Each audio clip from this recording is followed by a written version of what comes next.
Welcome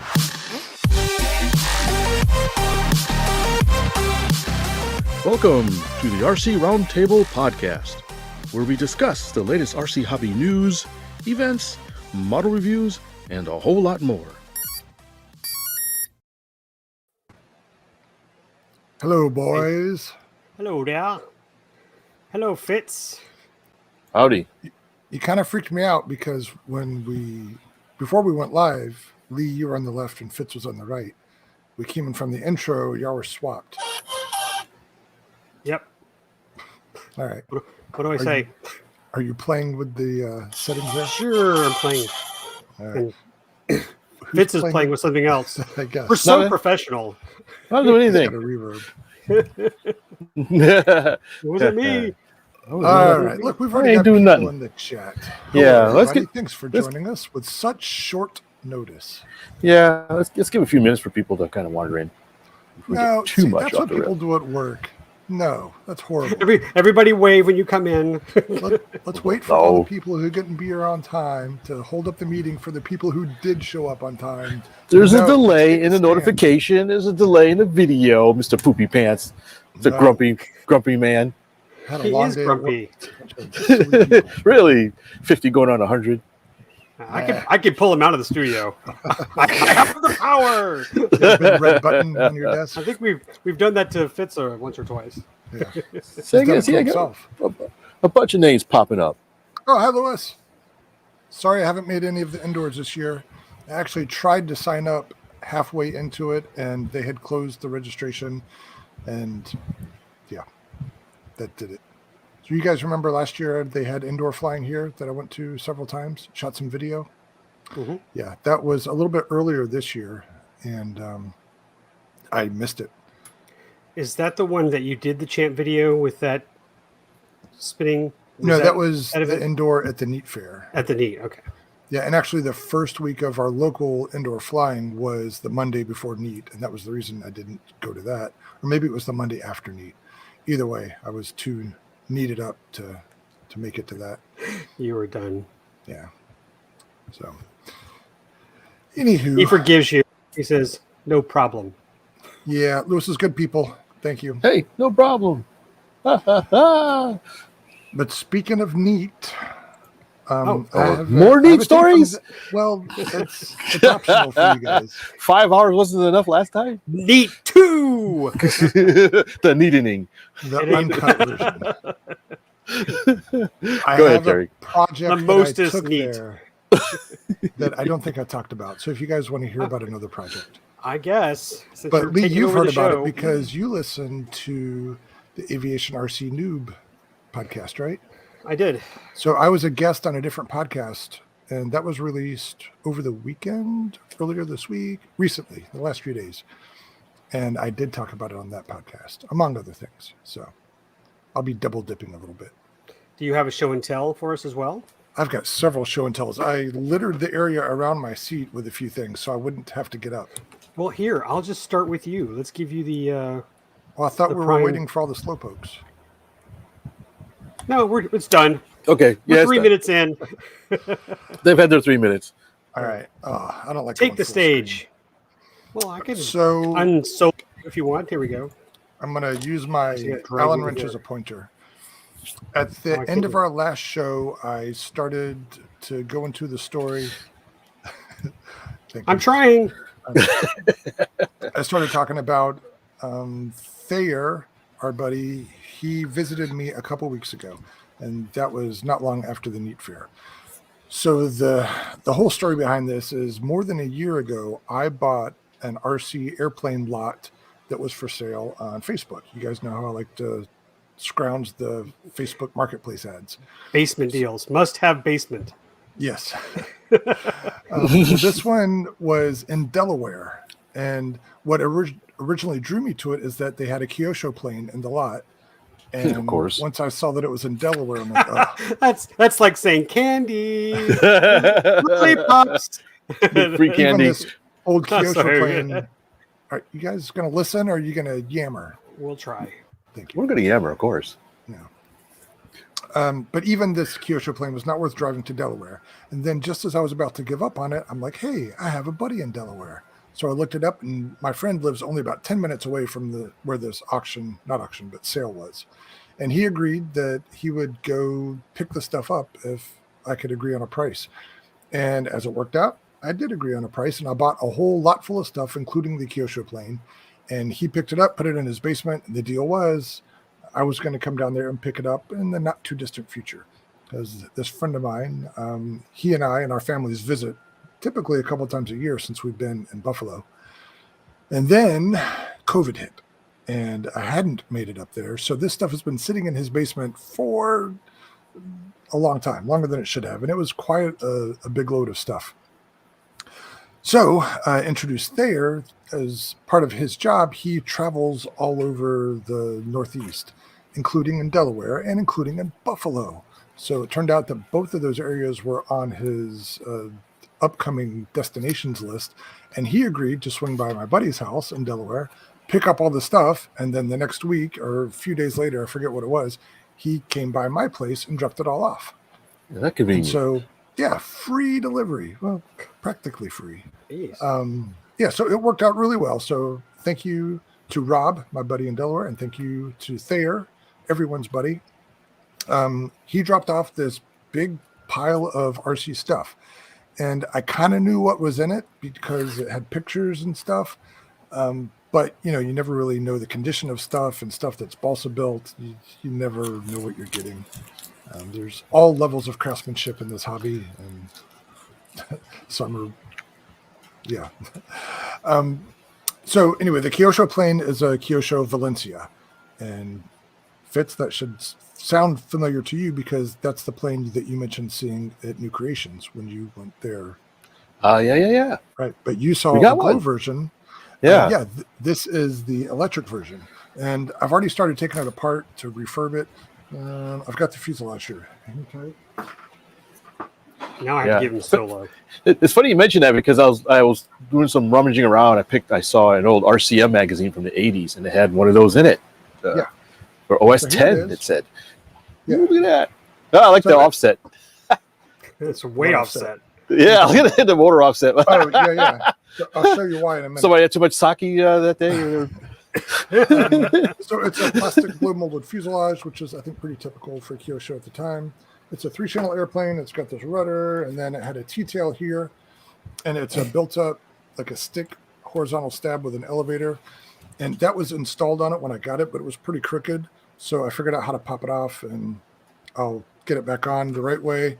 The push rod's kind of sticky, so I need to work on the push rod too. But anyway, it's a 34-year-old airplane. Sticky push rods. That's the worst. So I don't think it's ever flown. It had definitely run before because the gearbox shows some signs of wear, and you can see some schmutz on the inside of the cowl. Maybe they put grease on the gears and that flung out. But I don't think it ever actually flew because I can't tell that there were servos in it before. But anyway, it's pretty much all here. Some of the decals are missing. The wings are pretty much 2-meter wings, no ailerons, just straight high aspect ratio wings. Also built up, covered with Monocoat or something like it. And let's see here. Oh, did you notice how tiny these wheels are? Itty bitty. Yeah. So those are going to come off. If I had a paved runway, maybe, but since I fly off of grass, forget about it. I got these old 6-inch wheels from my CZ Cub. You want those? Hard as a rock. Let's take the ones off Plywood Overcast. Those are tiny. All right, so I don't know how to introduce this part, but in playing around with this, my normal formula is to pull out all the old ancient gear and replace it with modern gear and get a lot more power and a lot less weight, yada, yada, yada. But something unique about this particular one, it had this 05 size brush motor with a gearbox that drives a 9-inch prop. Yeah, is that the Le Mans motor? The Le Mans, it is. yeah. Yep, the 240E. The Le Mans? Yeah, and it's got the replaceable brushes and all that. It's not a can motor. And the ESC was a mechanical switch that had a servo connected to it. And this fuse holder houses a 20-amp fuse, which surprised me. I thought it would be more than that, but Right now, No, it's that's about right. only That's 20 about amps. right. Yeah, especially on the gearbox. Yeah. Now, hopefully you're not going to use that connector. No, none of this stuff. Okay. But interestingly, it had the mechanical switch, so that had to be really tough on these gears, right? Just all of a sudden you put Oh yeah, that's a good point. Yeah. Another reason why I think it didn't fly much, because the gears are still in pretty good shape. But interesting thing, and I did not know this was possible. Notice that there's 2 wires coming off of this terminal. Can you hold it? It's off screen. Can you hold it? You're not going middle of the camera. There we go. There you go. Ooh. And a little higher. There you go. 2 Now blue you're wires, or a black and blue. Don't cut the blue wire. Yeah, I see. The switch was wired in such a way that you could have prop braking. And I'm still trying to wrap my head around how they did that. The on-off switch? Yep. With a mechanical switch, you had on or brake. Wait. Was the switch connected to a servo? Yes. Oh, okay. The braking works by shorting out the motor. Yes. So basically, but I'm trying to figure out how they shorted the motor without also shorting the battery. And I didn't see any diodes or anything. Did it disconnect the power to the motor wait a minute. How does it? I don't know. See, my braking would be just something is thrown into the prop.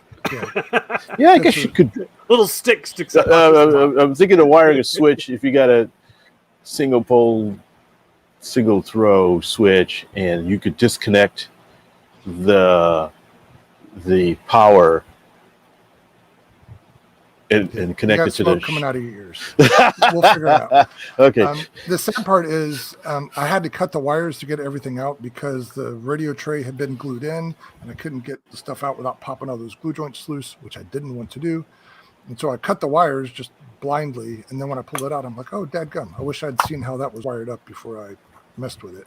But I'm sure I can figure it out. But I thought that was real interesting. I didn't know that you could do that, and it doesn't have a folding prop, so I'm not sure why they cared to do that.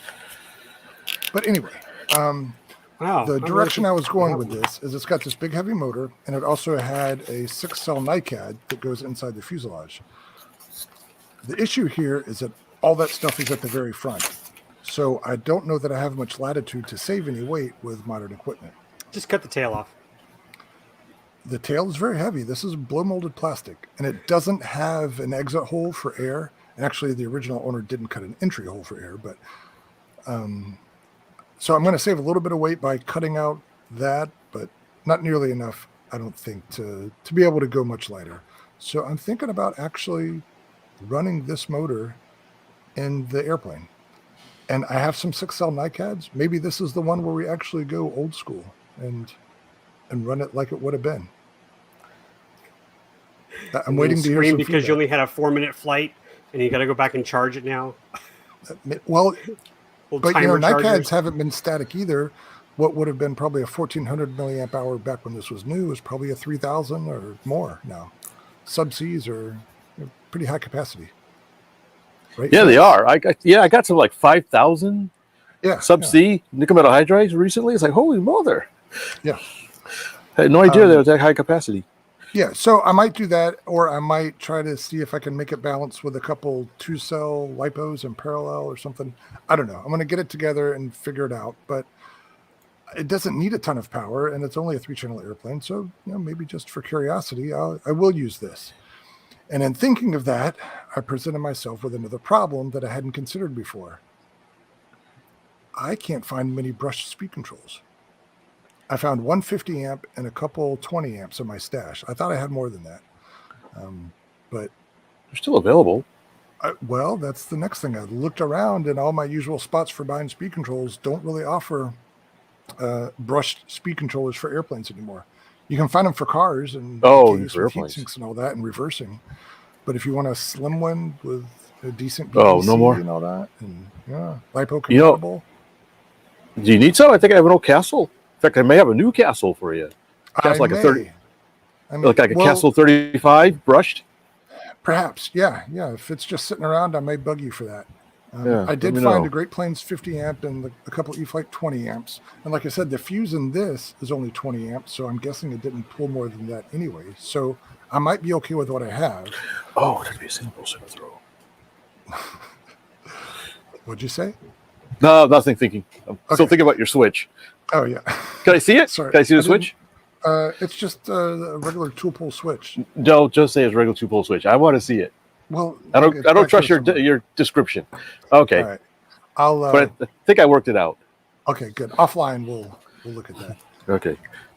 So anyway, yeah, if I was going to preach that, hey, we should go back to brush motors just to be cool and nostalgic, but if we can't find speed controls, I'm sure there's drawers full of them out there, right? Yeah, just send them to contact at RC Roundtable. No, I'm not ready to beg yet. I think I have what I need. Just let me know, because I if you don't have one, let me know. I think I have an extra one, or I can send you. Okay. But remember that plane that I got at the Neat Fair, the Ampetique, had an Astro 05 in it with this really ancient speed control. So I'm thinking the 50 amp I have is going to go towards that. So anyway, I'm working it out. We'll see. So that was the Kyosho. Ooh, it even had the box. You want to see? So Terry, Stewart brought up a good point. Have you tried calling New Creations? Oh, I haven't yet. I should call Kirk. I bet Money New Creations has some. Look at that. Absolutely. Let's see, 1800.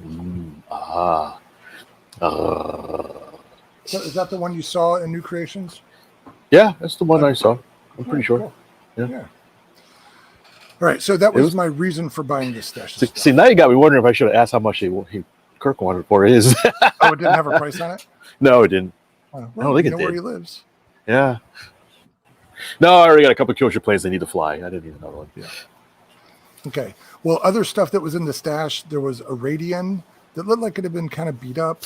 But and it's funny, my friend and the person who was selling this stuff, they had to meet up at kind of a neutral location to do the handoff. And whoever had this Radian before had glued the wings in. And so she was having trouble getting it in her car. And she asked me if she could cut the wings off. I'm like, no, let's not do that. What's this hard part in the middle? It's just a stick. You can glue it back on.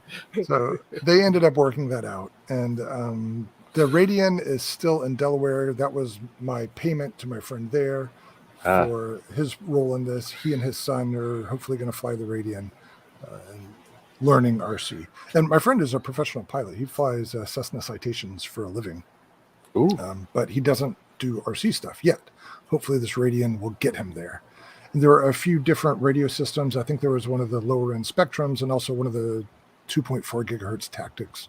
So I just said, keep that stuff and use it. We'll figure out what airplanes to put it in. He couldn't just fly the stuff over to you in his Citation. Oh, in his Cessna? Yeah.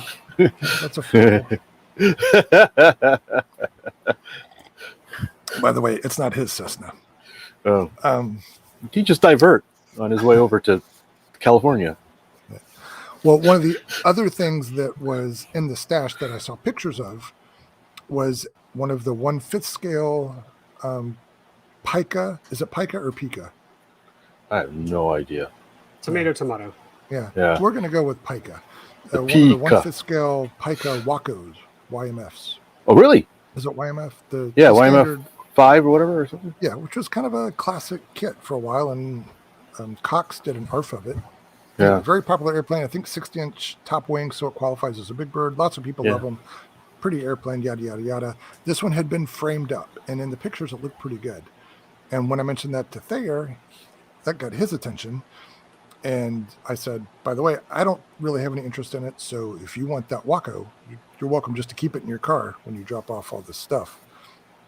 And so I think he was looking forward to that. And he was quite disappointed when he showed up to pick up this stuff. I mentioned that some people are not craftsmen. This person was not a craftsman. The Waco was not in good shape at all and not really salvageable.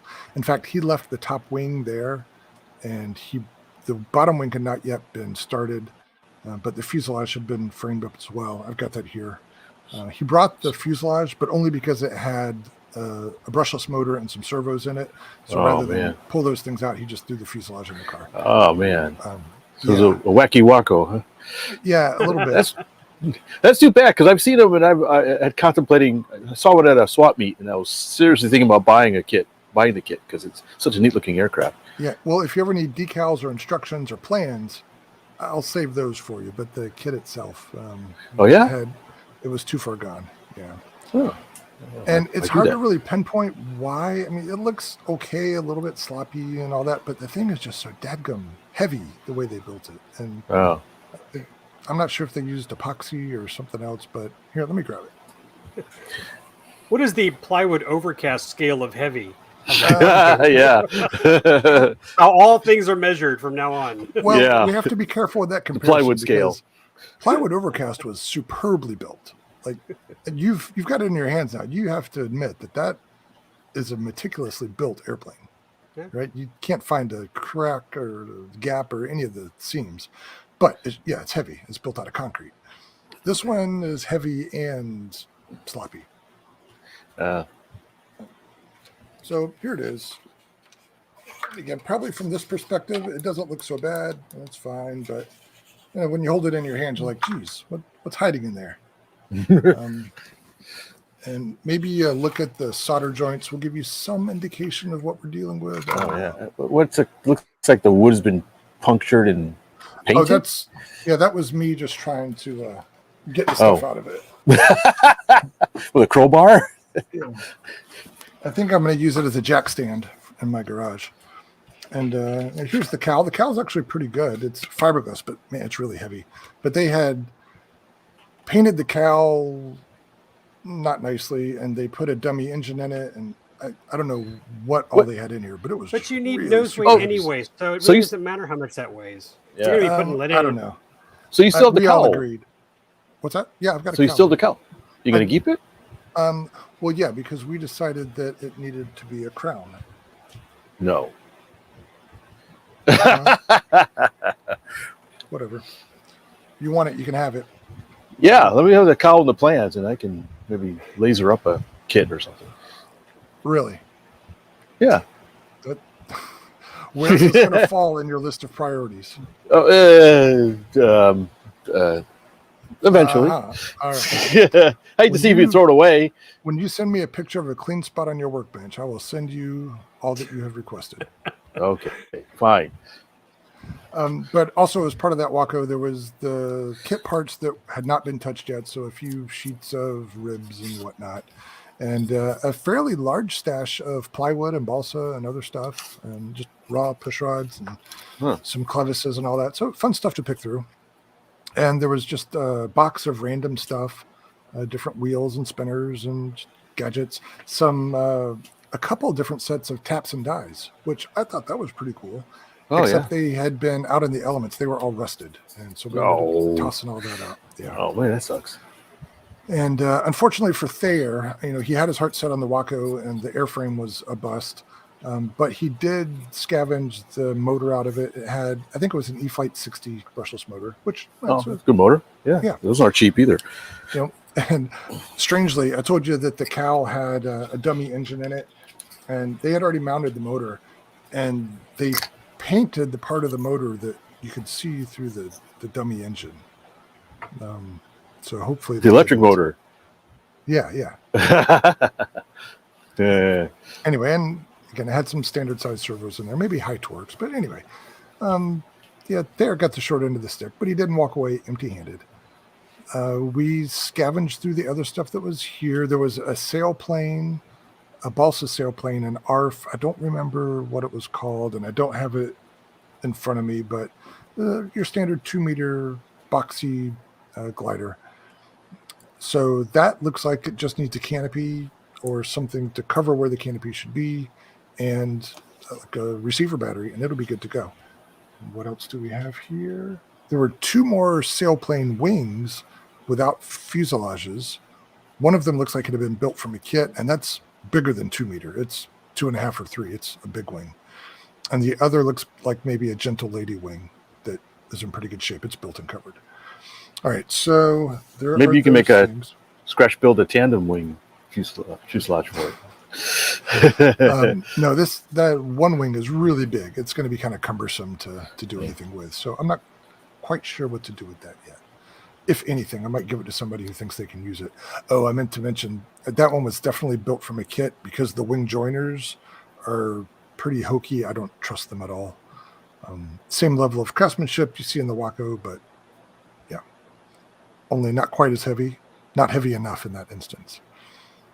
So what else did I want to show you guys from this? Let me turn around and look. While you're doing that, I see Bob sent me a message. Bob Severance about going to San Antonio Build and Fly. So yeah, I heard that got to postpone because of field flooding. I saw that or something. I don't know if I'll make it on a 6. It's a definite maybe. I'll know that week. Okay, I just remembered the last parts, and these were kind of key in me making this decision. There were 2 other things that I wanted to get, not because I want them, but because I thought I could resell them at a decent price and kind of make some of my money back on the whole deal and make it worthwhile to buy this whole lot for just that one Kyosho plane, which is all I really wanted. But there was a kit and an engine in there, which were both brand new. Oh, and a whole box of monocoat, like 15 rolls of monocoat. But wow. I'm holding on to those. That was all for the Waco. Yeah, right. But the kit is a Carl Goldberg anniversary Cub. Was it 80 inch or 70 something inch? It was pretty big, wasn't it? I think it's 80. Yeah, it's a 60 size or 40 size. I don't know. That's the one we have. Oh, okay. So do you know the wingspan on it?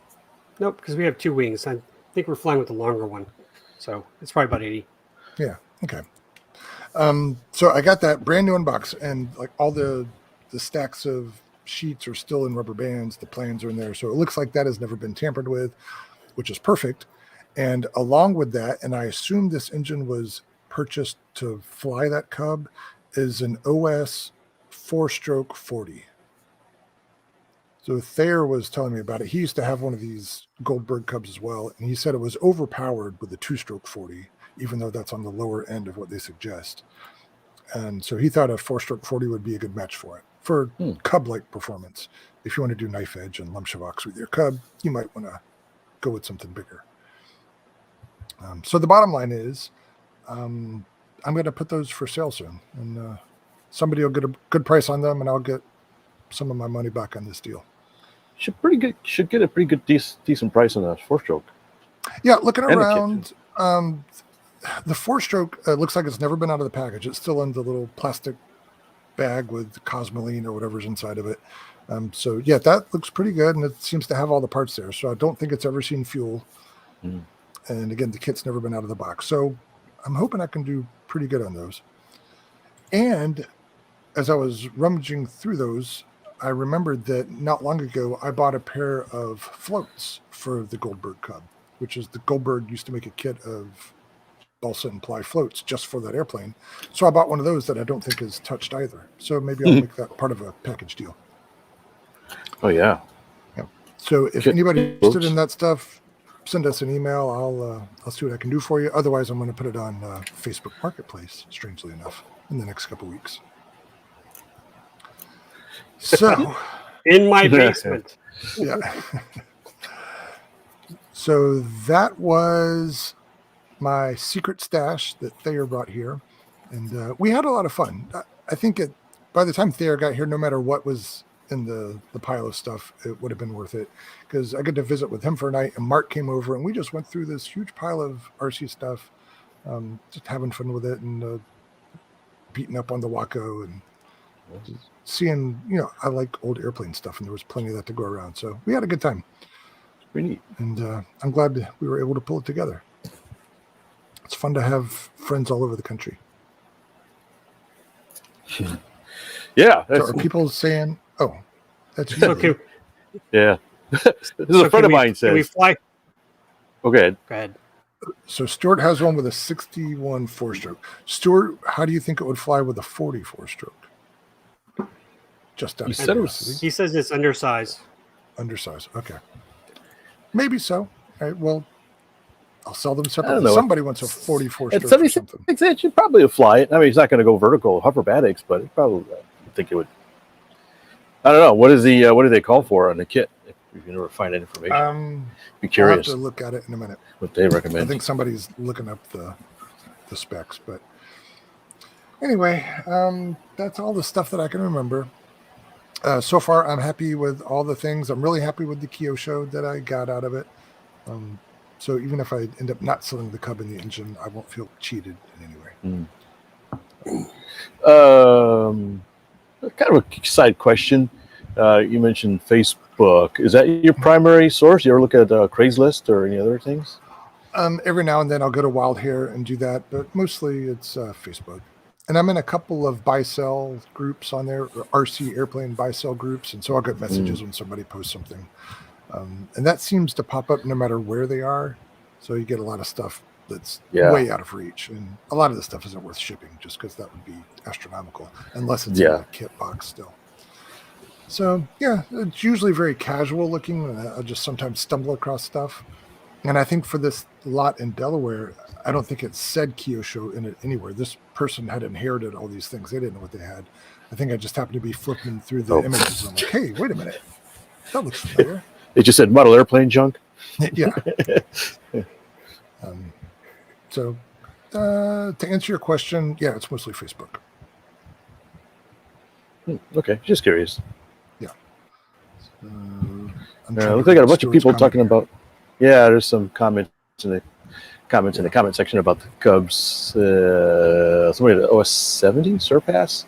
Butch. Yeah. So I guess it's all a matter of preference. It sounds like 44 stroke is on the bottom end of what anybody would use, but yeah, we'll see. So what do you guys want to talk about? I think Fitz had a show and tell. You ready to go, Fitz? Yeah, sure. In fact, it's right behind me. If I get the a whole chair. time I was talking, the pneumatic thing in my chair was slowly leaking out, so I find myself at the bottom of the screen now.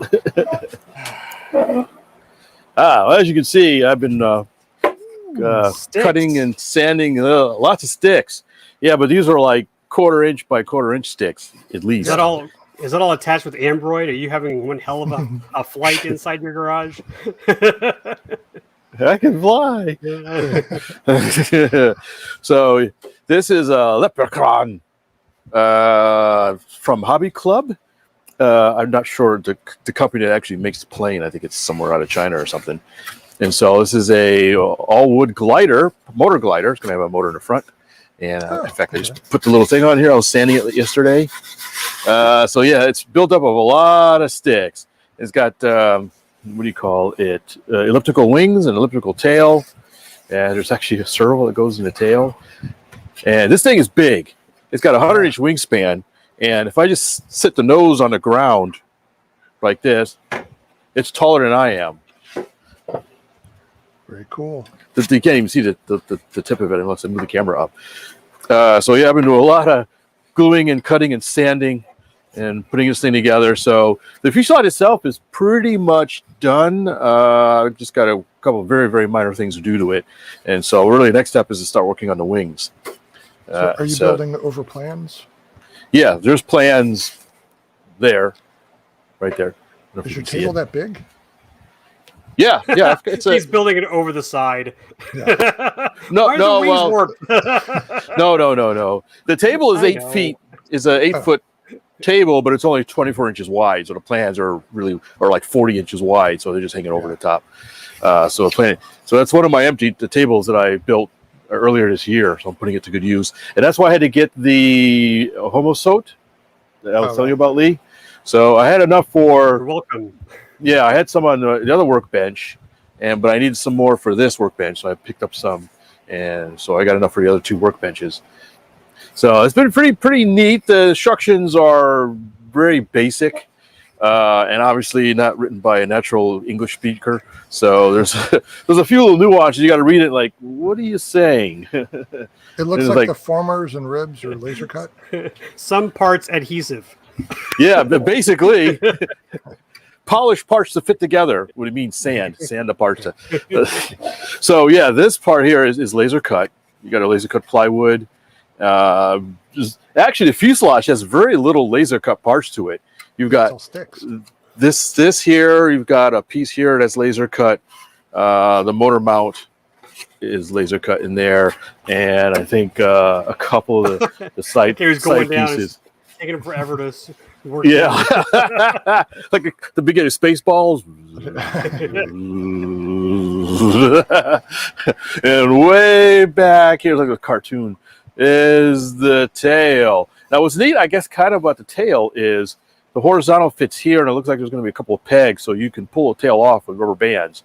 So it'll be a fixed with rubber bands. You can pull it off for transportation. It looks like, and there's a servo that'll fit right here for the elevator that'll come out the back here.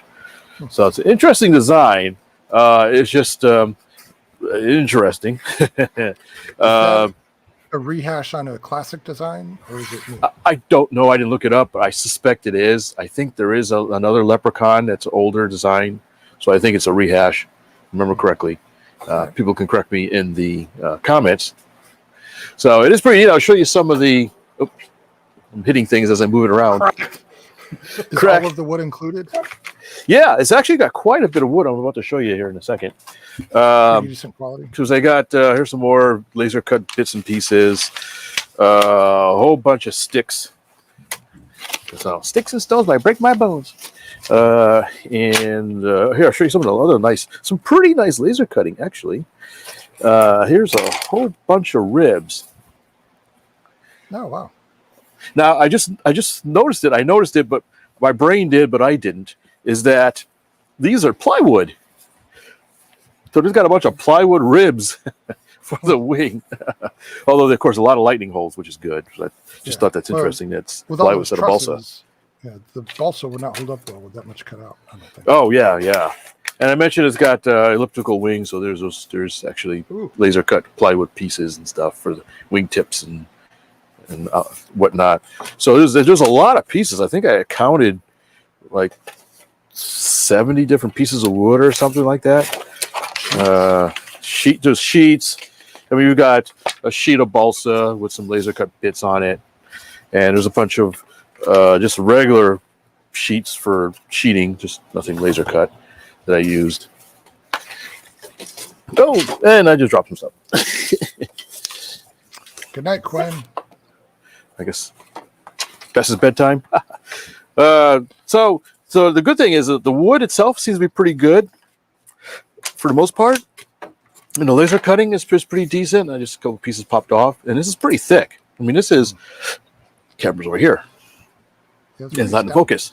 Yeah, it's a pretty stout. So this is probably, I don't know, my measurement things are all over the place. 1/4 inch thick balsa, maybe. Yeah, 5 millimeter and or 6 millimeter. It's like maybe 6 millimeter, 5 or 6. Yeah, and it's a good clean laser cut through it. It just basically fell out of the thing. So. So this is pretty nice. So it's going to take me a little bit. This is a construction article for Model Aviation that I was caught into. No, just kidding. So it's nice now that the weather's kind of nicer and it's cooler now in the garage. So something I can work on longer than usual. Do you have a power system picked out for it? I do. Believe it or not, it doesn't call for much for power, and I happen to have a motor laying around. What did I do with it? I was just playing with it yesterday. What did I do with it? I put it in the drawer.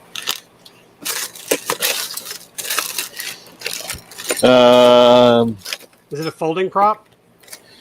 That's the next thing I need to do is get a folding prop for it. Oh, did I put it over here? It's okay. Find it. I don't know. I don't know what I did with it. It's a little suppo motor, SUPPO. Have you heard of those? What did I do with it? Yeah. I'm a little upset that I can't find it. But it has the right for what the company calls for the KV. It uses a 3-cell, probably 2200 battery pack. So it's going to be pretty small, unless I can't get it to balance. I mean, that's a lot of wood behind the wing. So we'll see how well it balances. And I may have to adjust the power setup for that. Yeah, you're going to have a servo way back there too. Yeah. In fact, let me maybe I should pop up a picture. I think I had it up.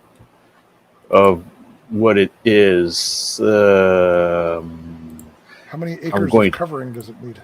Oh yeah, I got it. We know a guy who has it. It ain't cheap. It's all hot pink. It's all hot pink.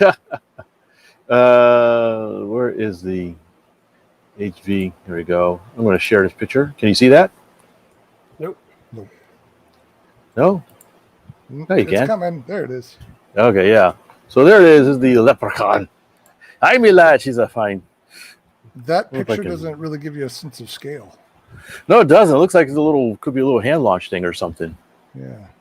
A little bigger. Did they make it bigger? Well, the kid who was holding it has been crushed by it. Yeah. Little feet sticking out the bottom.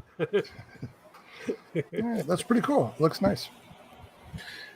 Yeah. And is it So a full flying elevator or is it hinged? it's hinged. Okay. Yeah, it's hinged. It's got a little sub fin. Somebody says the motor's behind the airplane. No, it isn't. Hey, liar. Made you look. Yeah, thank you. It might be inside. I think I may have pulled it inside it too. So yeah, I got it. Speaking of new creations, I may actually have to call up new creations and say, hey, you got a folding prop for this shaft and stuff I can use, because I don't think I have any folding props laying around that I can use. And I know he's got a lot because I saw some. Yeah. Put some That's duct a good place fans to into the start. wing. It's a ducted fans. Hi, Chris. Welcome aboard. And also the other thing is the Hanger 9 Ultra Stick. Yeah, that's a new one, right? This is a new one, yeah. This is interesting in that it's all wood ARF that comes basically ready to go right out of the box, except for a receiver. I mean, is it focused? So the servos are already installed. The motor's already installed. Speed controller is installed. But there's no receiver. Interesting, they don't have it as a bind and fly. So it's a plug and play stick model. I cheated and took it for a quick flight this past weekend. Come on, camera, what are you doing? But I didn't do anything. I just hop around the park, set the trims, and land it because I really need to have. It's a review, so I need to have somebody come in video and that kind of stuff. But it flew really nice. That quick flight was really, really nice as far as handling. So, What size battery is in it? it's a 6S 5000, I believe, is what I was using. All right. And what's neat is it's got all kinds of fancy mixing. So I have flaps and crow and flapavons. Is that what you call it? Flooperoos and dingle hoppers Flipper, yeah, that's it. and dangle-doos. It's Dingle Deuce and Dougal Dangs. So it has regular flaps, and then I can mix the flaps with the elevator. So when you pull back on the elevator, the flaps deflect more, kind of like a control line plane, where they do that. Yeah. And then it has crow, which means the ailerons go up, the flaps go down for air brake. And also, I can combine the flaps with the ailerons to have super ailerons. Flapperons. Like full Nope, span? not flaperons. They're not flaperons. Well, I have flaperons too, but full span ailerons, by combining the flaps and ailerons together. Yeah. So they're not acting really as a flap; they're just acting as one big aileron. Yeah. And so that was fun mixing. That took me longer to program all that stuff than it took to put the plane together. Yeah. All right. Well, that looks pretty cool. What's the wingspan on that? Did I ask you that? I don't know. That much? Exactly. That big. I don't know. My Google's broke. You can figure it out. It's I don't know, 60-inch maybe. Just the right size. All right. What else you got? Steve calls it snap flaps. Maybe that's what it's called. I never knew if it had a name or not. I know it's popular on control line stuff, but I never done it on an RC model. So maybe that's the term. I don't know. Yeah. Remember when we talked about those jets? Was it the Motion RC ones, the $100, like the F-105? And they had a feature where the ailerons were tied to the elevator. Is that what it was? And when you gave it up elevator, both ailerons went. I think it went down, right? I don't remember. I remember us thinking it was weird, but it works. Yeah. I'll have to go back and look at that. Yeah, I know what you're talking about. They're mechanically linked. Yeah. Yeah, I thought that was weird too, but whatever works, I guess. Yeah. Look at Lee, just waiting patiently. Your turn will come. I'm yeah, I waiting think for that's to do another show and tell. But wait, there's more. there kind of is. I'm too lazy to go get it. Is it the Hellcat or Corsair? You're building something over there, aren't you? I have the Corsair. It's not mine. I don't know how much I want to say about that. I've got a hanger on Blue. Corsair. Blue, yeah. I did get another one. I guess I can talk about it. Well, for all the people who are listening to this in their car weeks from now, nanner. Just imagine it. I have to de-mic and go get it. So across the roof. Oh, we should go like this. glorious. Oh, look at that! Wow, where did you get that, Fitz? And he has no idea what we're saying. Yeah. I think I'll just take him off air here for a second. There we go.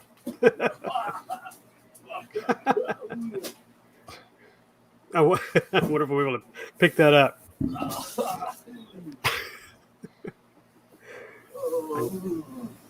I like that wing behind you, Lee. I know what it goes to. Oh my goodness!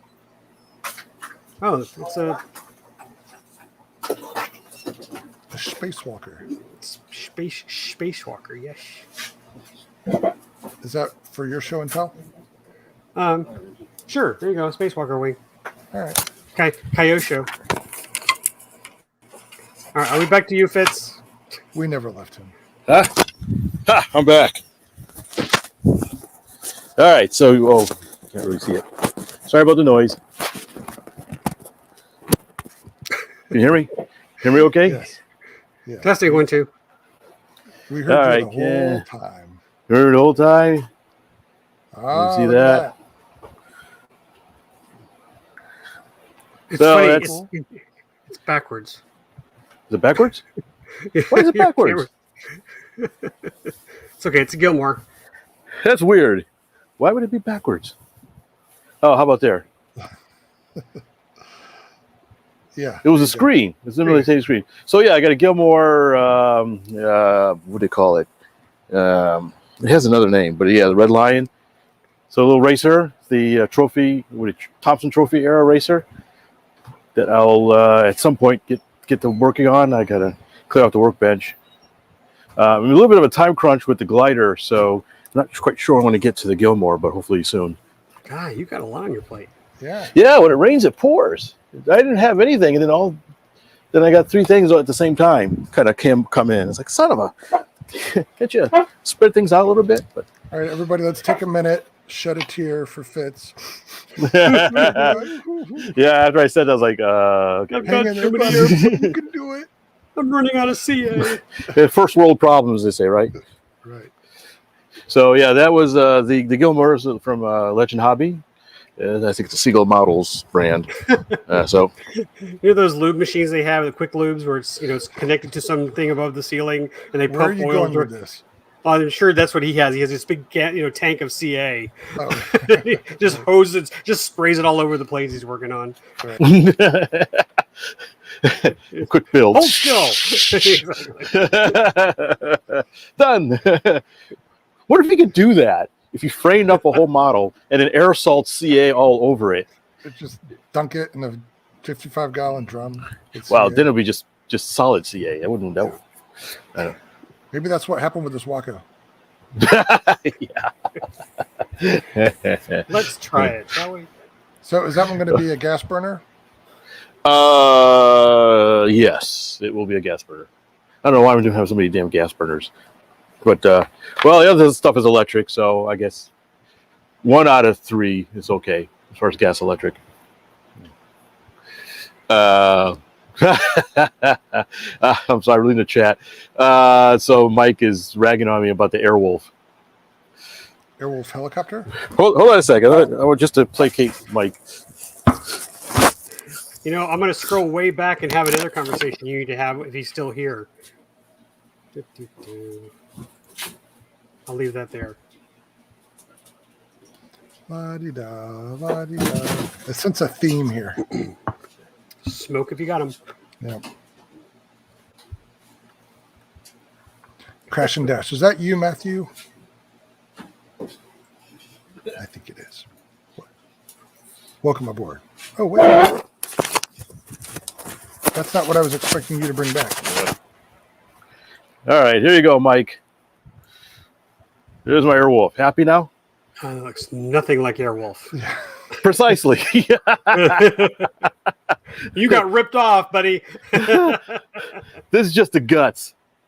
I still need to get. I was converting it to flybar lists, and so to do that, of course, I take out the fly bars, and I actually got a head from Mike and the new swash plate and stuff like that. But the links were all wrong, and so I needed to find some links that were the right length. And I did find some, but I only got 2 in the package, and I needed 3. I don't know why they sold it as 2 only, so I need to order some more. I just haven't gotten around to it. But this is a flying airframe. I flew it a bunch of times at T-Rex 600-ish. It's a clone-ish kind of a T-Rex, but I've got quite a few flights on it. What's that? It's a T-Rex 613. 613, yeah. Yeah, I got it because it was cheap, and I just wanted a large T-Rex size thing. But it flies okay. It's just fine for putting around. It's not really good for thrashing around the sky. But I got to redo it. I got to take the old gyro out, but new control system in it. But servos are good, I think. So this is on the workbench. One of these years I get around to it. But I tinker with it every once in a while. So the fuselage is up and hanging up in the box somewhere. So I do have the fuselage. It's just not on it. So how do you decide what you're going to work on when you go into your workshop? You have like one of those 20-sided Dungeons and Dragons die. You roll it. Today's he's got a number system. He grabs a number. It really depends. Obviously, if I have a review, that's priority over everything else. If I don't, then I don't know. It's emotion based, or if I get sick of seeing something in partially built or something. I don't know. Sometimes I'll just have a hankering for a particular model to finish it and work on it, and I'll just do that. Or I don't know, maybe I'll see a TV show or something. I say, I have a. I don't really. It's just one of those things. I can't explain it. It's just my brain works or it doesn't work. Is that I'll just kind of look around. And I'll think, I really need to work on this or that. Who's threatened me the most? Yeah. Yeah, exactly. Or maybe Harry gave me this airplane 4 years ago. I haven't touched it yet. I should. Yeah. Sometimes an event will be coming up, and I'll think, this would be neat to take to that event if I just spend some time to fix it up. So, and I'll do that. Yeah. So, have you got to the point yet where you said, I have to go to the workshop? What do you mean? As in, you're not looking forward to working on airplanes. It's become a job rather than. Yeah, sometimes it's a little bit like that. You're like, I got to do this, or I know I got to. Once I start, it's usually not a problem, but sometimes you get sort of procrastinate. It's like, I know I need to do this, but look, there's something on TV. Wait, there's something on the computer I wanted to do, and it's like, I'll get around to it later. And you sort of, there's been times where I've got to sort of force myself into it. But usually once I start, then it goes all by the wind, and I'm like, all right, let's get this. I got this. I found that a few times when I was doing balsa kits for review, that I'm always excited to get them because I like building and I like working with balsa. But when you get to that stage where you're doing a lot of sanding and it's not framed up and you still have to cover it and the deadline's approaching, you're like, it's not as much fun under a deadline. But, deadlines kind of suck, but sometimes I just try to do a little bit of something every day. I don't say, hey, I want to cover the whole thing today. It'd be like, well, I'll just go in and cover part of the aileron or something like that, or see where that takes me, and that stuff. So, or at least do something a little bit. Like yesterday, I didn't have time to do much. I had some family stuff, but at least I came in and sanded the nose a little bit. It's contour. At least I accomplished something, and then I'll go off. And you just eating an elephant, right? A little bit at a time. Yep. Yeah, because actually I do. I look at, for example, the beaver I built. I look at it, I think, man, that was a lot of work. I had no idea how much work that was going to be when I started it. And like, wow, it came out beautifully, but it was one of those things that if I'd known how much work it would have been, I might have said, But you just kind of hack at it, just keep at it, and put some music, or I like to listen to a bunch of people, different things on YouTube and whatnot, and just zone out and hang around in the garage. Yeah, basically podcasts. Yeah, I listen to podcasts too. Yeah. I have an eclectic list of things that I'll entertain me while I'm building. That does not surprise me in the least. But enough about me. Lee, you've been unusually quiet. What's on your mind? What's in your shop? Nothing? Okay. And anyways, as I was saying... Actually, here's my show and tell. I do have one plane here, but I'm going to share a screen here. Did either of you see my AMA Air video? No. AMA Air. Of course not. It's my sheepish look. That was on Friday? That's a video? Hey, I know that guy. That's not a video. That's a picture. I know, picture. But did you see the AMA Air episode? You didn't. But we talked about you, Fitz. I didn't do it. Nobody saw me do it. You can't We prove talked anything. about this. Yeah. So Yeah. you want to Yeah. talk about that? Let's go back to you. Let's talk about Wings. Hey, is that the same shirt you're wearing now? It could be. I like the shirt. Hey, it's been washed a couple times. Yeah, well, I like the shirt. I like the color, and I need to get more of them. The other ones are kind of pastel earth tones. This is the only like blue one I have, and I kind of like it. Sure. So actually, I have you to thank, Lee. If I recall, I was asked to fill in for someone. Alan Martin. So Alan Martin. So let me rewind. So every year we have the air show here in Houston, South Houston, called the Wings Over Houston, which is held at the Ellington Airfield, a nice big airport, but it's not busy like the major airport, so they can shut it down. Basically, it's sort of a cross between military, NASA, and civilian strip, but it's really big, real long. No problem for large jets to get in and out. In fact, I think it used to be an airline that flew in and out of Ellington many moons ago. Yeah, they used to have hoppers that United would take you from Clear Lake up to the international airport, a little puddle jumper. All sorts of stuff flies out of there. It's a nice airport. The museum, the Lone Star Air Museum, moved there a few years ago from the Galveston area. There's also the Collins Foundation that restores all kinds of the aircraft and flying conditions there. And I think there's a branch of the Confederate Air Force. What do they call it? Consolidated? Commemorative Air Force, yes. The Consolidated Air Force. I think they have a few hangar there, too. Yeah, and it's a bunch of neat stuff. So, it's Cody, 747 has landed there. 747 with a shuttle on its back has landed there. So I think the runway is pushing 10,000 feet, if I remember correctly. So anyways, they have a really nice air show every year in October. And at the beginning of the air show, they fly model airplanes. I'm going to be Terry. 37 years Wings Over Houston's been at Ellington Field. Wow, that's amazing. So, which is Ellington Air Force Base. Wow, that goes way back. So a lot of neat stuff. Even like when there's not an air show there, if you kind of poke around, you see some neat stuff. The Super Guppy lives there and some other stuff. So they have an air show. In the beginning of the air show, before they start flying the large stuff, in the morning, they'll fly model airplanes. And there's been a group of people that started, I think they said 17 years ago. It was the Houston area RC modelers or something like that. Is what they're called. It's sort of it's their own little Confederate Air Force of flyers from different clubs in the Houston area and beyond.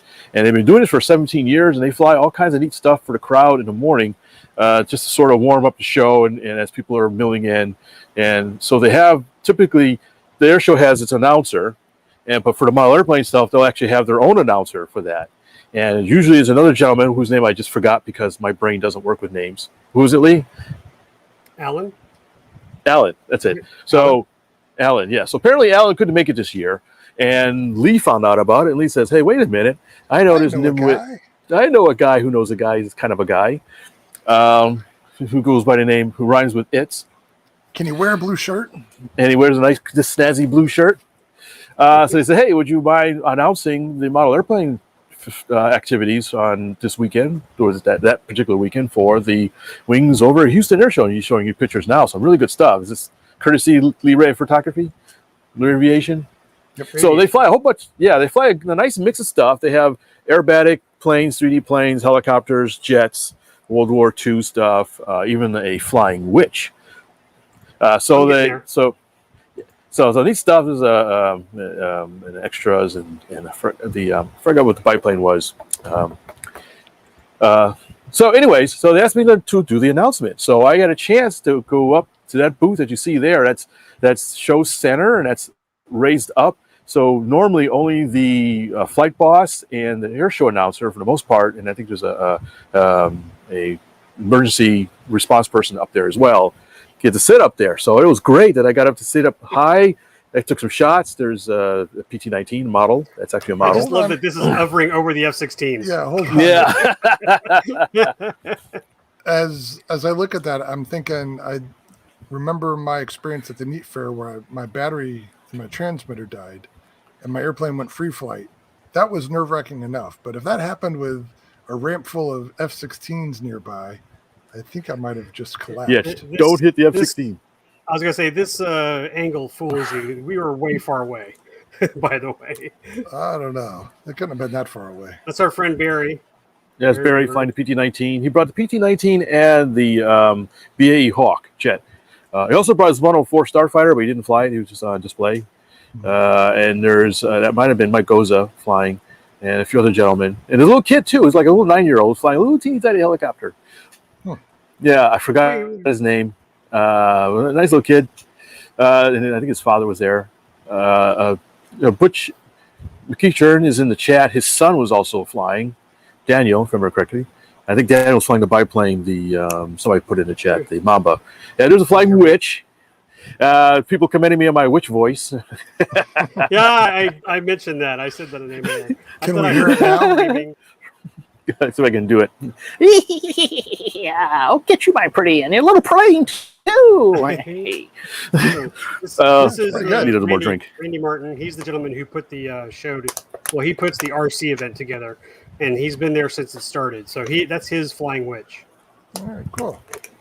And then here's Barry's. So yeah, so I was told it was upwards of north of around 80,000 people. Maybe when I was there in the morning, so maybe more like 40 to 50,000, which I didn't quite realize. But holy, I was talking to a lot of people over the loudspeaker, and they were listening to me because when I said clap, they clapped. When I said throw me money, they threw me money. Nice picture. Actually, I had a couple. I talked about the AMA and model airplanes and that kind of stuff. And I actually had a couple of people ask me about it. One guy said, "Hey, I want to go to their website, check it out." And I mentioned the display we had. The other guy says, "Where's the display?" I said, "It's down there, down at the south end. Take a left at the balloon." He said, "Okay, I'm going to take a look." So at least a couple of people were listening to me. So it was a lot of fun.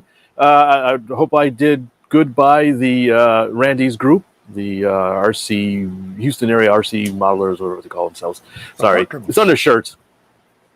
I think it's there's Houston a area. I think it's RC Houston Flyers? area RC team or RC, team. yes, something. Yeah, I couldn't remember the last word. There's a group shot, as you can see. Then a nice mix of aircraft. I just want to point out, of all the years I've been going to Wings Over Houston, which has been a long time, folks, this is the first time I've ever been able to get on the tarmac. There's the fence line right there where you're stuck. People rush to get to this line early Saturday morning to get a front row seat. But Randy was kind enough to let me come out here and take photos, and it was great for me, and also got to share that with my son Ryan. So Ryan's videotaping while I took photos. So that's cool. Yeah, the weather was really good. It was a little bit warm, but still very good. And good air show, good show of stuff. There's a couple of neat things. There were two or three rare planes. There was a Spitfire and a Hawker Hurricane that flew out there. Yeah, I'd have never seen a Hawker Hurricane in the States. The only time I ever seen one at all was, I don't think I've ever seen the museum. I can recall. But much less flying was when I was over in England. So that was a treat. Same thing with the Spitfire, single-seat Spitfire. They flew together. In fact, there was one time I said, "Hey, is this the air show for the Commonwealth?" Because the Snowbirds were flying, which are Canadian, and then the Spitfire and the Hurricane were flying at the same time. I was like, "This is the official air show of the Commonwealth or something." I thought it was kind of neat. Yeah, there's a Hurricane. Real live Hurricane. I don't know the pedigree if it actually flew in any of the actual battles or not, but still neat to see those. It's interesting. I don't know if you noticed, Lee, when it took off, that Hurricane has a really good climb. You can tell it's a light aircraft compared to the Spitfire. Because when it took off, it was like, almost doing a 45-degree sustained climb. Spitfire was a bit less, even though Spitfire is a higher performance machine. But I think the wing loading is probably quite a bit lighter, or it's got a thick wing, I guess, just for climb performance. That was interesting. So had a good time. And thanks everybody. Special thanks to the Houston area RC for for inviting me and letting me announce for them. It was my honor, and I had a lot of fun, and I really appreciated it. Good times. All right, cool. Glad you got to do that, both of you. Yeah, great pictures, Lee. That's some fantastic stuff. Lee, you're muted. You're muted. Are you talking? Oh, there's a good shot.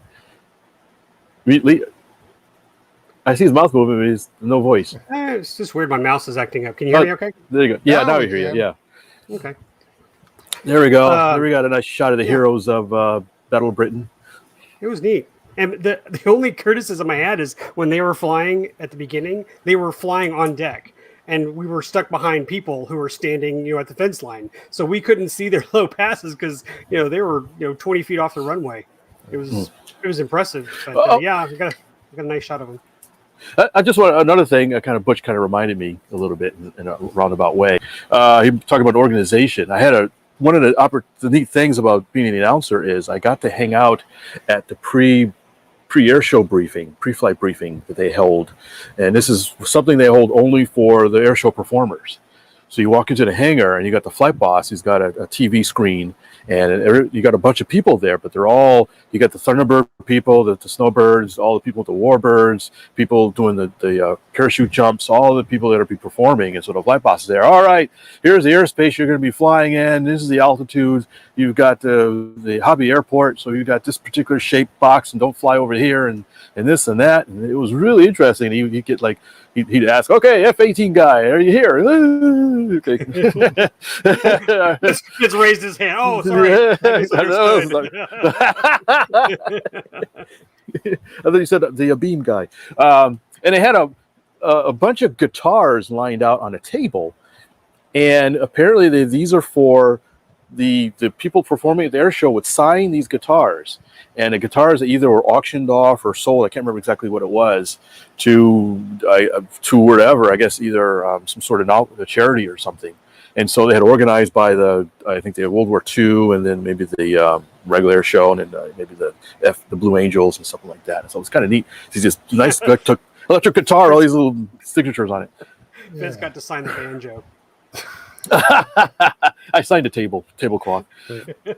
But we had an important part, because at one point the flight bot goes, okay, RC airplane guys, are you set? And this is the time that you show up, you perform. And I got an interesting schedule. It was not the normal schedule. This was sort of the flight boss schedule. So it talks about the aircraft and where they're supposed to be positioned, and the times and the staging and that kind of stuff. So that was kind of neat to see that and get a copy of that. So. And flight boss is a real hoot. He was a fun guy to listen to. And of course dang it, it just reminded me. Sorry, just reminded me of something with the announcer. Announcer's a real neat guy. His name is Rob Lowe. So only reason I remember his name. Yeah, he's ageless. And I forgot. I just remembered I need to get in contact with him about something. But yeah, so it was a real pleasure to work with those two guys. They were real accommodating, even when we had a little mix up with coordination on Sunday, but we got it all worked out. We had a good time. Nobody was hurt. Everybody had a lot of fun. So this was Saturday and Sunday.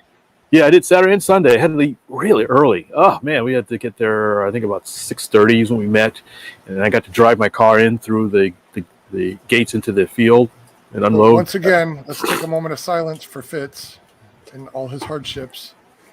It was a dirty job, but somebody had to do it. So far. Cry me a river. Yeah, I got to bring my Val out and show it off a little bit. I didn't fly it, but it was on display there. So, so Val's getting around. Randy, I pulled Randy aside, and I was begging him. Every year I tell him they got to bring more, scale, aircraft that are on display there. They've got to someone's got to bring a B-17. That's like the B-7, Texas Raiders or something. More civilian, type aircraft, or in this case, Warbird, because I think Mike Leibel's B-24 would have been beautiful out there. Yeah. And I just wish they'd do more of that. Now, that's not to diss the 3D guys. They did a great show, but I really think it'd be great if we had like a warbird event where like 4 or 5 warbirds were flying in the sky at the same time. I think it'd been great. Yeah, it would have been neat. There was time to do that. So maybe next year, if they're listening, or if Butch has the ear of the guys, they can suggest that. Well, there you go. But good job, by the way. We heard you. You sounded Did you? good. I heard your witch cackle. I laughed. I think I told as I was telling Ryan, I said, I wonder if I could pick up Fitz in the video. So I'll try to see if I can pull it out. Yeah, when I did that, I think it was either the flight boss or the announcer kind of looked at me and started laughing. You did a good job. Congratulations, by the way, because I knew that you were excited to do that, and I'm glad it pulled through for you. That was incredibly cool. I always like going to air shows. Even when I was a kid, I used to force my parents to drag me around to different air shows, and to be able to participate in one in that capacity was just really, really amazing, and it was an instant bucket list item. It wasn't a bucket list that I would have normally have, but as soon as I was asked, it's like, okay, I'm making a bucket list so I can put that in it. My new bucket list. So they called you when an announcer slot opened up. What if they had called and said, the Wingwalker has a cold today? No. No. But maybe it's if Randy had called you and said they need another pilot, would you have flown the Val? If they just at the last minute said, "Hey, can you fly the Val?" Oh, sure, yeah.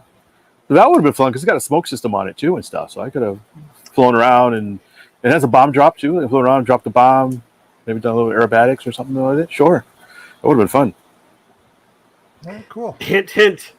Yeah, I'm available next year. See, I thought that story started with Lee, but at some point it was Fitz doing all the talking. No, so, I wanted him to talk about it. I thought it was really cool. I was there. I got to witness it, and I had a fun time too. So we were sharing the moment. Yeah, it would not have happened without Lee. Lee, thanks for thinking of me and offering and volunteering me, I guess you could say. You're welcome. You're forever indebted. And that was that was a good end to a double header because I got to guest announce at the Bomber Field the previous weekend. Right. So that's right. So probably a good warm up. Exactly. Me. Planes. All right. Well, Lee, if you're not going to volunteer, I need you to tell me about that Spacewalker. Oh. Yeah, it's in the wing. This is the wing of a Kyosho Spacewalker. It's one of like I don't know the models. I mean, it's funny because Terry and I've had this discussion a long time ago about like the Kyosho 177 model. There was one that was foam. There was one that was blow mold. There was one that had a covered built wing. Mm-hmm. One that's foam covered or just a foam with ABS plastic. So this, as I believe, the first Kyosho R for glow. So this is not the one that came out later that was for either or. So I have to modify this one. But I got this from Richard Ng from Georgetown about maybe 3 or 4 years ago. Yeah.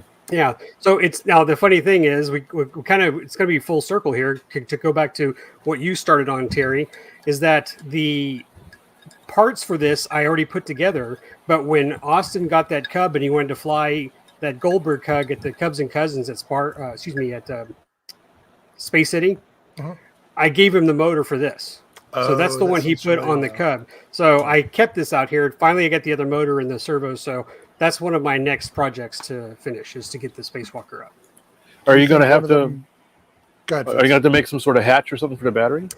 I am, but I'm hopeful. I mean, I did a conversion, an e-conversion on a 4-star 40 ARF that I think worked out real well. I don't know if I used epoxy or glue, but I coated the top sheeting from underneath, and I just let it get hard, and then I cut out a little hinge flap.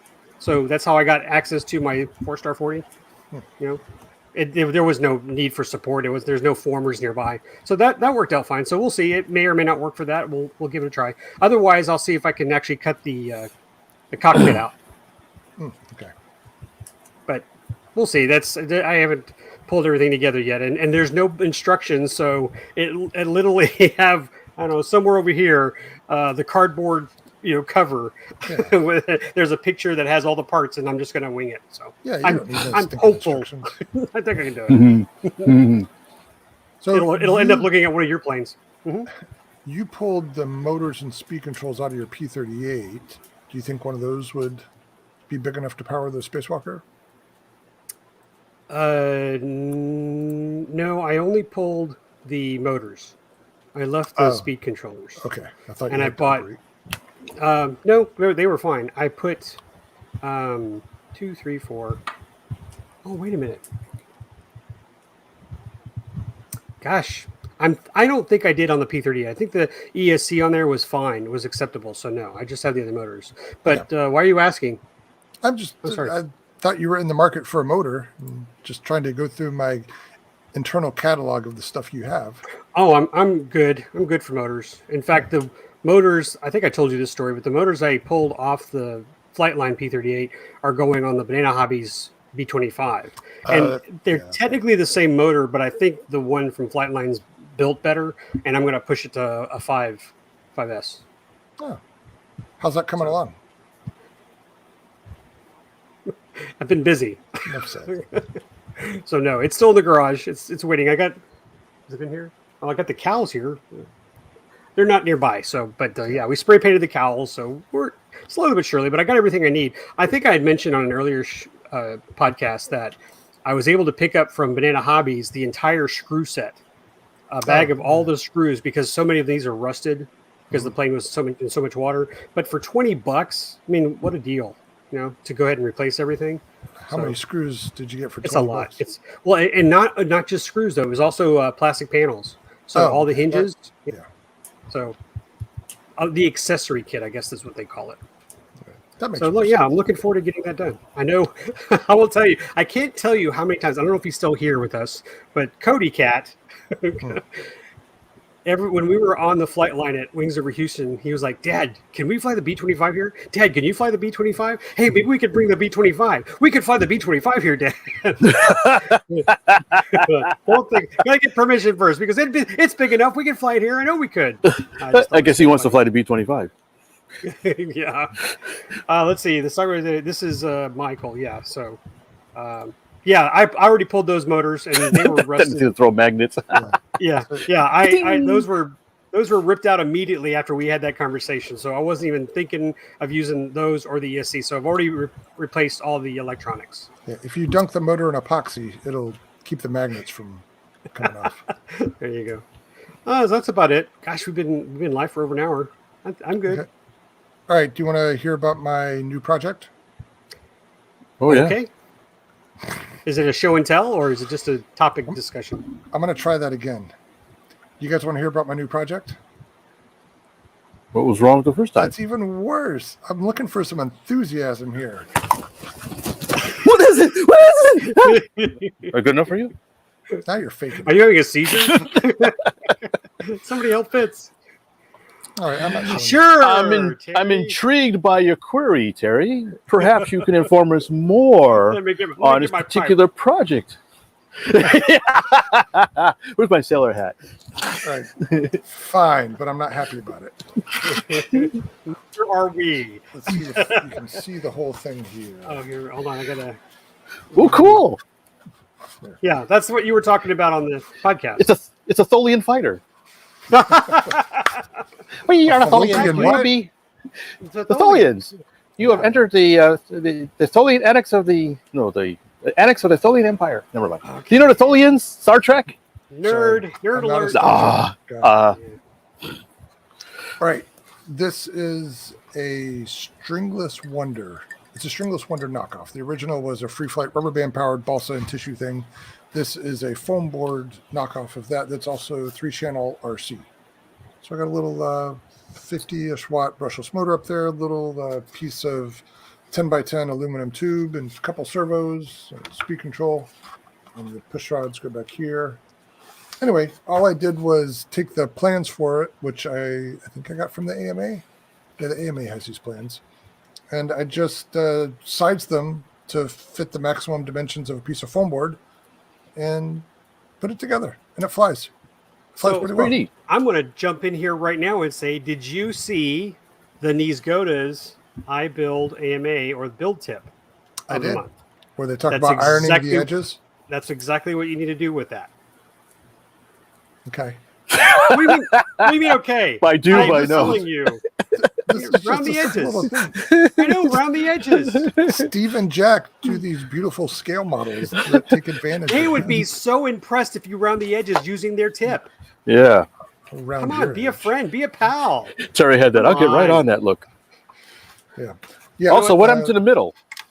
I don't know. That's how Oh, they okay. designed it. So that's how I built it again. And it flies fine. The wing loading is still next to nothing. Oh, he's online. Busted. You must round the edges. For those listening and not watching, Steve Niesgoda just chimed in the comments and agrees with Lee that I need to round the edges. We'll see. How about that? We'll see. Where was I going? Oh, the middle part. Actually, look, I want to show everybody real quick. I'm interrupting this program to bring you a special bulletin. There's a bunch of them. This month is build month for the AMA, and I have worked with a great clan of people. I even have a couple more coming, and one of them I haven't even mentioned to you, Terry. So next week you're going to see a special tip that you're going to go, wow. But anyway, these are all some buddies of mine that I asked to help us do the build tip videos. And look at that. Build tip Niesgoda's shaping foam edges. You too, Terry, can round off edges on your ugly looking foam plane there. Man, It's only an No interceptor. pressure. digging the hole deeper and deeper. All right. Am I right? So- Am I right, Niesgoda? Speaking of holes, back to my airplane. You thought I was going to say, speaking of holes, back to Lee. Speaking of But it, that would be rude. No, I'm not sure what it does. Maybe it affects the aerodynamics. Maybe it doesn't. But it actually makes it pretty easy to orient in the air. I think you need to put strings through it and play it like a mandolin. Mandolin. But anyway, it's a fun little airplane. It'll do rolls and loops and all the things. It's not overpowered by any stretch, but it's just a fun little calm day, no stress flyer. So, I bet Yeah, it really flies neat. even better with rounded tips and leading edges. okay, you made your point. No, I don't want a point. I want it rounded. I'm making my rounded. So Rev 2 may have rounded edges Okay. per So- your how-to video. So These scooters. is it just rudder elevator then? Yep, that's Looks it. like- And throttle. Cool. So yeah, just a simple little throw together airplane that flies well. Fun. Maybe I'll put landing gear on it. I don't know. Or Oh, that'd be neat. skis. Yeah. Oh yeah, winter's coming. Winter's coming. It is. Yeah. By the way, I fly it with a 2-cell 350, something like that. I forget what it weighs, but it's like Oh, 7 small. or 8 ounces. Yeah. Think you fly it indoors? I think so. At that facility around here, that's pretty big. It's a soccer field, or a half soccer field. I don't know what it is, but yeah, could certainly fly it in there. So You just We'll made see. me sad. We lost one of our flying fields this week. oh really? What? Yeah, Oh. the place we go to, the high school, had this huge field next to the retention pond, and they're building a bus barn, and they took over the entire lot, and now it's completely blocked off. But even worse, and my son will tell you, he was very angry coming home today. They blocked off like part of the parking lot for the students, and blocked off 2 of the exit/entrances. So there's only one way to get in and out of the school now. Oh man. It is ridiculous. They should have started this, over the holidays, Thanksgiving or Christmas, or maybe on the weekends, not during the week. But they put up a fence and everything, so we've lost our little local field. So now I got to go find another one. Let's funnel all the inexperienced drivers into one location. Yeah. Exactly. Well, and you know what? You said that, Terry, and Austin said there was a wreck already today. Because people were going around trying to get out and couldn't see. They have some of these little cargo containers there too. Yeah. I think someone was going around one and didn't see them. So Yeah, a It's- bunch of anyway, impatient teenagers. or those trying to impress the ladies with their big truck and watch how fast I can go. Whack. Ooh, God. All right. There's one more thing that I had on a list, my Okay. pretend list in my head. We're going to pretend I just stopped talking about the Goldberg Cub we're going to segue. Speaking of Goldberg airplanes, have you seen the new release from Old School Model Works? Oh, I did. Something 56, 50. Oh gosh. They just Darn call it. it 56. Is it called the 56? Yeah, Okay. it's a remake of the Falcon 56, which is a classic Goldberg design. Yes. Okay. So yeah, you look out there on their website, Old School. I always get this wrong. Is it oldschoolmodels.com? Somebody Let me go find it for you. Google Stand Old School by. Model Works and you'll get it. I shall. For you. Keep talking. Phil, buddy. Okay. It's electric or glow, and it looks, I think it's the same size as the original, which would be a 56-inch wingspan. Double check me on all this. And yeah, like 40 size glow. the 56? Yeah. Fitty? The 50? Yeah. That's the one. Classic Wolof design has been brought back in laser cut form. There you go. Now in POG form. Oh, yeah. It looks a bit like a Falcon 56, doesn't it? What you just said, right? Not exactly. Multiple times, yeah. I'm just kidding. Oh, hey, Made Kirk in the just didn't USA. join the chat. Look at that. Made it USA? Didn't Sparky build didn't one of USA. these recently from plans? Am I remembering that correctly? Sorry. I think he Oh, did. Sparky. Yeah. Yes, I you think mean he had the it best, original? didn't he? Yeah, he did. He did bring it best. It's pretty. Yeah. Gosh, Well, he's so good at it is. it. So this is a little bit nostalgic for me because my first RC kit, not the first RC plane I flew, but my first kit was the Junior Falcon, which is an 049 powered version of this. So we started to build it, never quite finished it, and I don't know what happened to it, but I can still picture that box and the plans and all the things. So I love this. what do you love? Welcome, first timer. Hi, Kurt. Long time listener, first time caller. Yep. Thanks for a wonderful best. Hope you listen to the podcast, but thanks for a great best, buddy. Yep. We had a wonderful time. Yeah. Good to see you, Kirk. Great time we had at best. So did you find the website, Lee? Like the address? Oh, I just showed it. Well, you had the pictures, but I was trying to figure out the actual... Oldschoolmodels.com. Okay, thank you. Not to be So confused with oldmodels.com. That's a very different website that you probably don't want to go to. Old school models. Go back to that. What size was it? What power setup? Don't remember. Please hold. I think Please the stand size by. is in the name. No. What size is that? For the size engine is in the name? It's a 40 size, right? 56. Yeah, it's 40 size. I'm going. That's down not in the to name. 56. A 40 is not 56 50. wingspan. Yeah, it says Yes, it's low but 19 to 35. There we go. That's what I'm looking for. The wingspan's 56 inches. Yeah, but I'm curious with the power. Okay, so neat. 19 to Well, yeah. 35. So I guess a 40 is actually A little overpowered. on the high side, yeah. And I guess equivalent electric option Yes. for that. Yep. Neat. All right. Oops, sorry. Hey, Lee. Hey, Terry. At the end of our last show, in a sort of subversive, sneaky thing you did, you had a giveaway. I did. And Now I've got it. Wasn't prepared.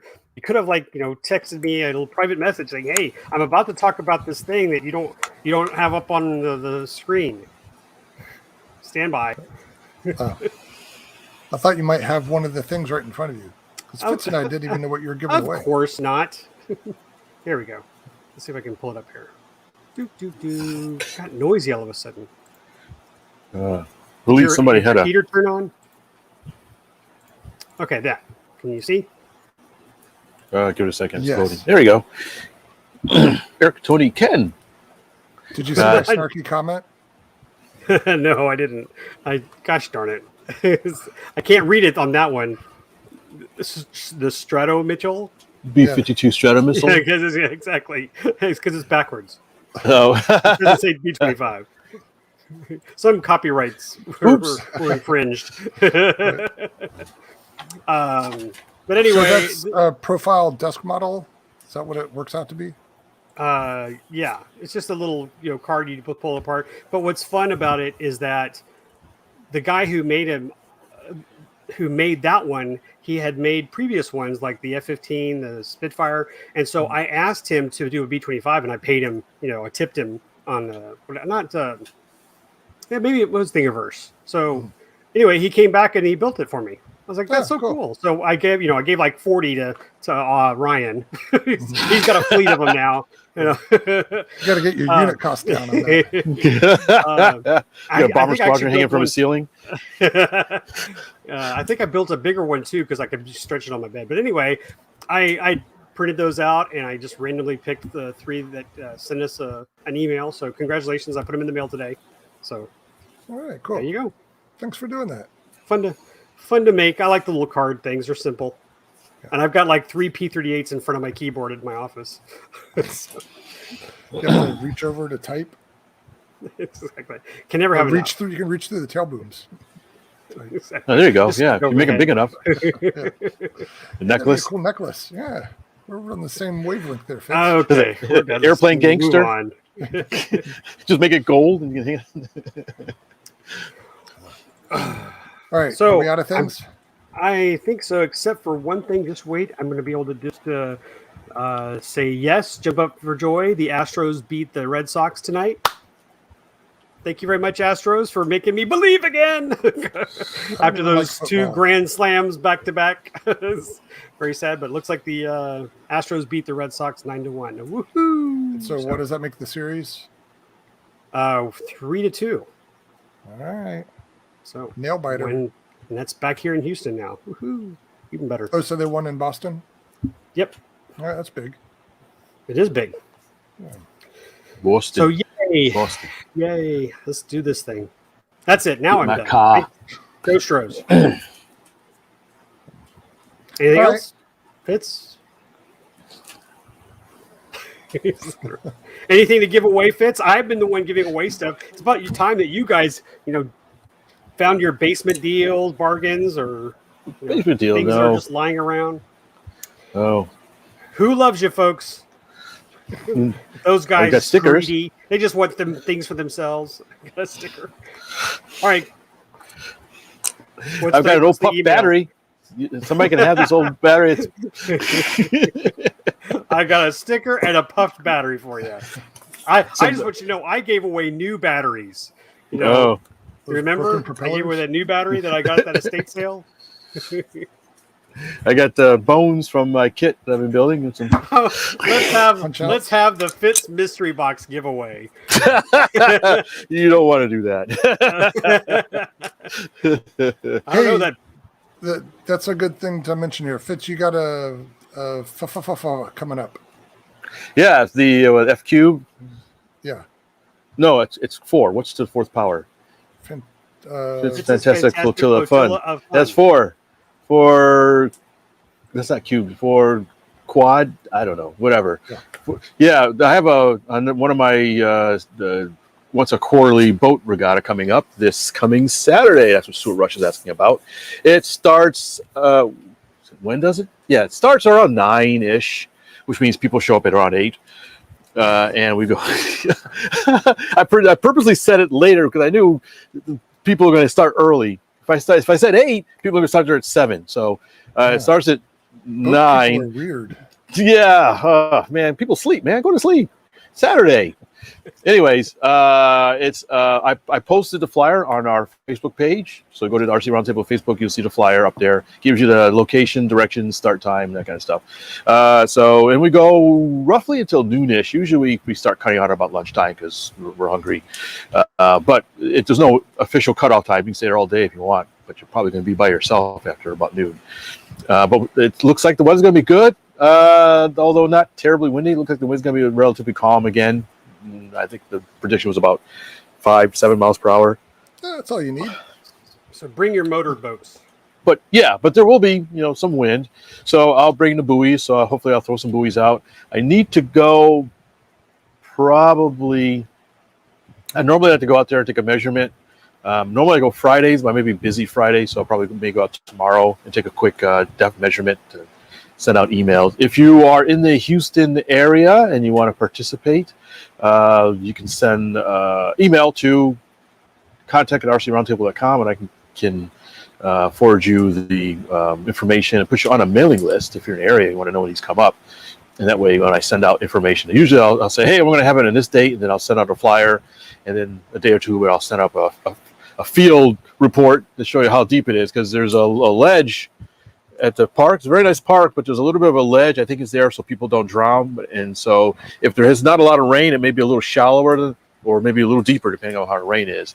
And so I'll give people an idea of how deep it is so they can accommodate that with their sailboats. Usually some sailboats have a really long keel, and they may be an issue. So these will get an idea of what will fit. But anyways, enough jacking about that. Yes, boat event this coming Saturday to 23rd.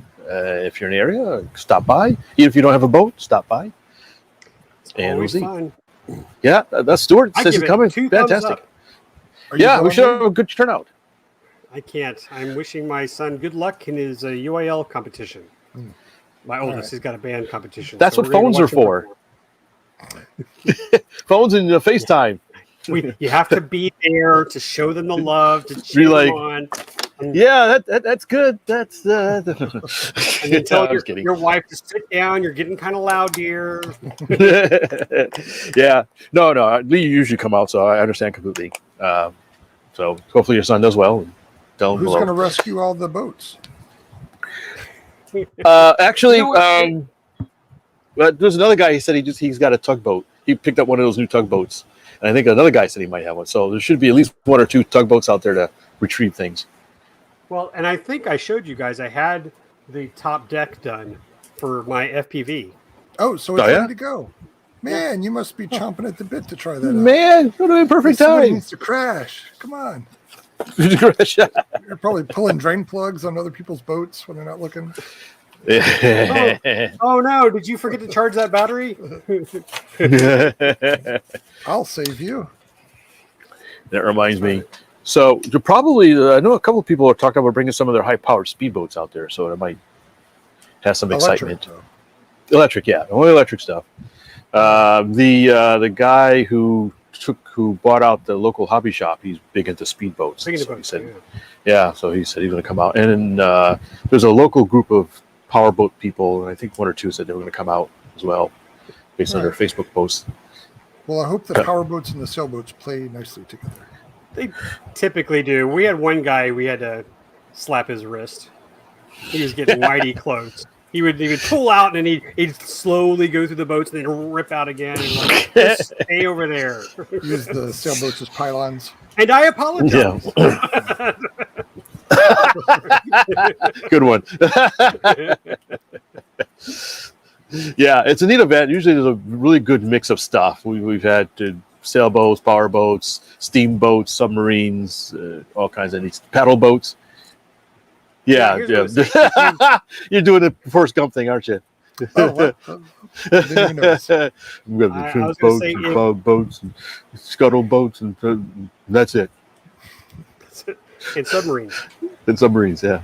If you haven't been to the Fantastic Flotilla Fun, I highly recommend going. We have photos from past events on our Facebook page, so go over there and search through the Flotilla Fun, or just look for Fitz. But it's always a blast. So I'd say it's definitely worth it if you are even interested, because there are a couple of people who bring extra boats out there for kids to run. So something to consider. I usually have an extra boat that I'll have people transfer, my little tugboat or something, a little tuggy. I have an extra boat, and I gave my neighbor the speed controller because he needed one for his boat. So he gave me a new one. I haven't hooked it up yet, but I do have a little boat I usually give kids to run it because I really don't care. It's that one we got at the expo. Oh yeah. For $20. Yeah. So all right. Well, looks like we had a good time. Everybody got some neat stuff to share. Yep. And I wish you luck, Fitz. I hope you can get all those planes built. Yeah, it's gonna. Yeah, I got a backlog now. I'll be busy all winter. You'll call me when you fly that glider because I'd love to get the video for that. Yeah. I'm gonna definitely. I'm gonna need some help with it. I'll let you try it out. Cool. He can launch left-handed. I may need some help earlier for the ugly stick. Oh, the stick too as well. Actually, I'll fill in this and then we'll end the show. One thing that I hope Fitz and I will do soon is I'll take a trip over there to look at this flat printer that you've got. I don't know if you have a picture of it. If it's in back there, don't worry about it. But, It's holding some planes up at the moment. yeah, we don't mess with it. So one of our tasks should be for the show, the podcast, is you and I should get together, see if we can get it to work, and then do a live. I still mention this. Do a live show on HobbyView of us actually, working on it, and then follow up with this guy Terry, this guy right here, on how it works. Because I think you need to give us a vital part too, right? You have to give us software. Yes. Okay. I got to figure out what it is, but yeah.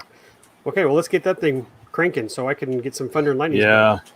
Richard sent me a link to a user group or something on that particular printer. So, that I need to look into that and see if there's any like a quick start guide or something like that.